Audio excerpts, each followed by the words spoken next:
Marry a Filipino. What did you just say? If your life is too peaceful, marry a Filipino. Take care of that problem. Honey, seriously, hon? Uh-oh. Hindi, this is how he cook. This is how he make hash brown. I never made hash browns. I'm gonna try it, that's all. He's gonna boil it and First you make wait it mashed and see how it comes potato. out.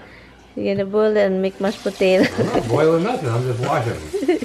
Even though they're supposed to be clean anyway, but... I'm not boiling crap. I'm gonna boil... I'm not making mashed potatoes, I keep telling you that.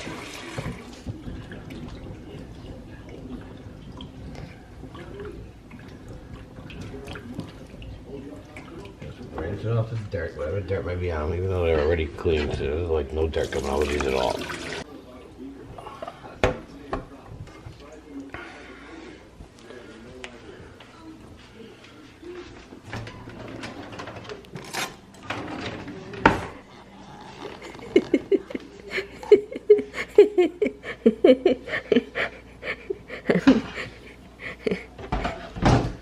Let's see what's next.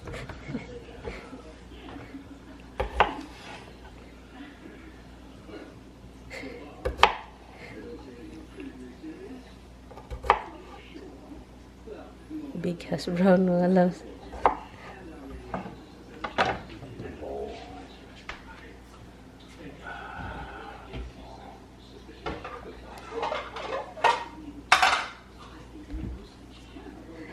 Right?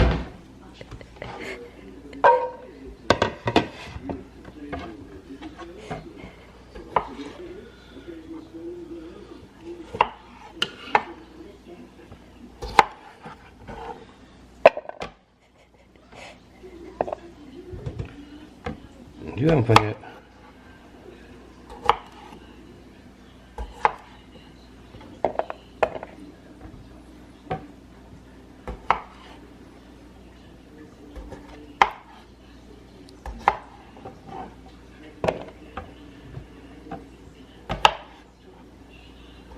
Did you have coffee? Nope. Okay, Martin. Yun na nga, pinaiyak na si Mister ng ating sibuyas. Ang laki-laki ng sibuyas at sobrang strong daw, kaya umiyak na siya. At habang kakat siya, binubuil ko lang ito, tinutulungan ko, binubuil ko lang, binantayan ko yung kanyang potato. Iwan ko, binubuil niya. Yun yung style niya eh.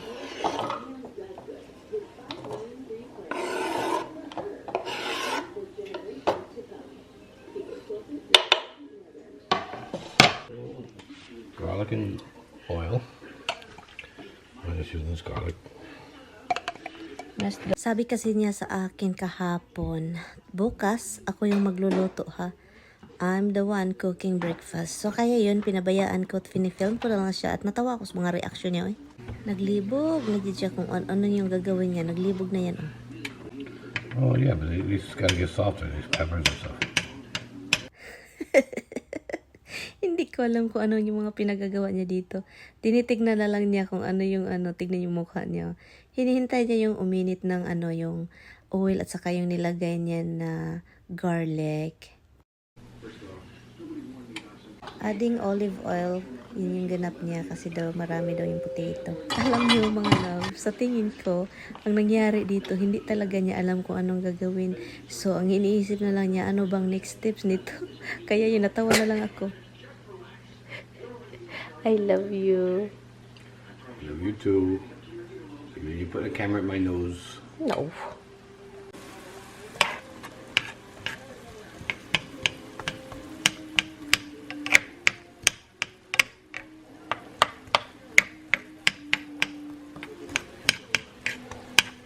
Sa tingin ko mga loves, nahihilo na itong onion at saka atsal, yung bell pepper, nahihilo na. Sa kakaikot-ikot. And then, hindi pa yan tapos, iikutin pa talaga.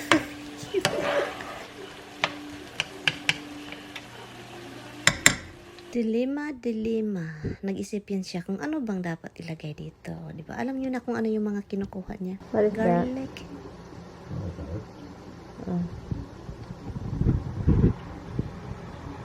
Kapag si Tami magluluto, expect na ninyo na yung mga powder na seasoning, malalagay talaga dyan. So, yun na yun. Expect na yan. Kahit noon, ganyan na talaga siya. O, diba?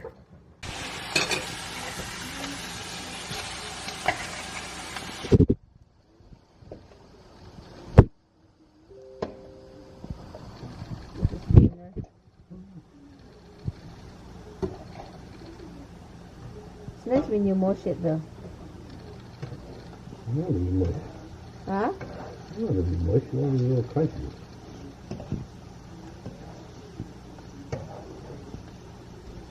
Just put the whole thing. I want this to turn in there and just cover with oil.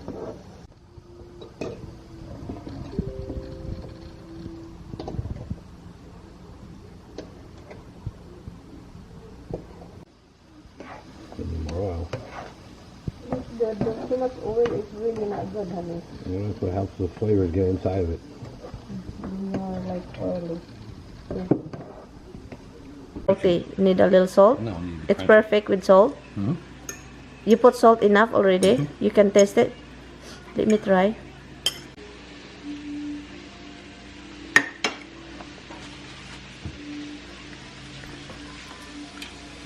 Amazing, right? I don't care if it's not crunchy. I know. Just a bit of it's crunchy. This is good with chicken, Han. Can we have this for dinner? Han? Can we have this for dinner? Good. Obviously, there'll be plenty of it. Guess I overmade. Kind of like my habit. Make too much of everything. That's who you are, honey, on everything. It's not just cooking, everything. I'm gonna shut this off then. Yeah, shut it off. Shut it off and move it here. Because it's not getting crunchy because of all the moisture in there. It's just like, just cooking more. It's tasty. Good morning! So ngayon mga loves ay lutuan natin si Mister. Hindi niya ito alam. Dapat kainin niya ito mga loves.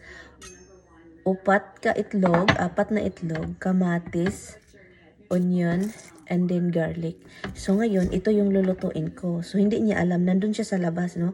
Kasi nung the other day, siya yung nagluluto ng breakfast na potato. Man yun mga loves. Uy, saan ka maghanap ng breakfast na potato? So yun yung nangyari. So ngayon, ako na naman, lutuan natin siya. And then, let's see. So lutuan natin siya. So wala siyang kaalam-alam. And then, pagkatapos ko nito, ikat ang tomato. Sabihin ko na, puntahan natin sa labas. And then sabihin natin na, paglutuan natin siya ng itlog. And then ngayon, sabihin natin na wala ka ng choice kasi nakat ko na yung mga tomato, ganun. And then nabatil ko na yung itlog, ganun.